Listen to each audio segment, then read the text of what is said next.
It's the Euro USD chart for H4 time frame.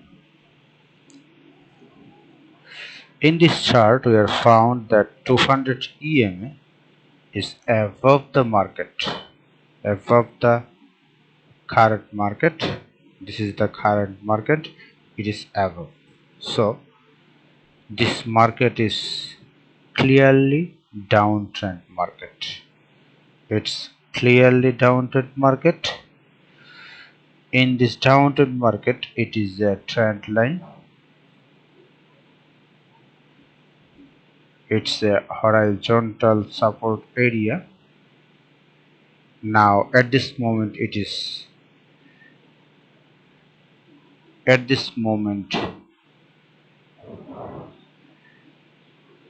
a resistance line. So now we expect that market will go up, market will go up, market will go up, and here after that, when maybe this EMA come here,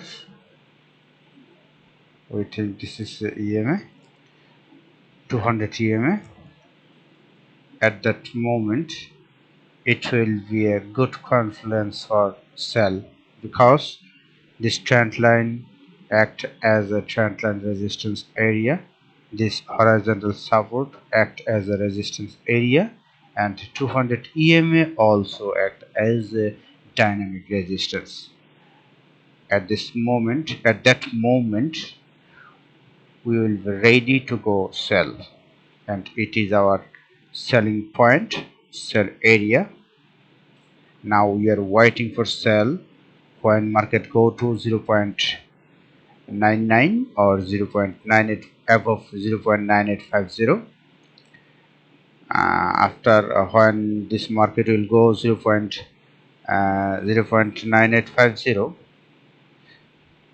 then we are finding, we will searching for sell.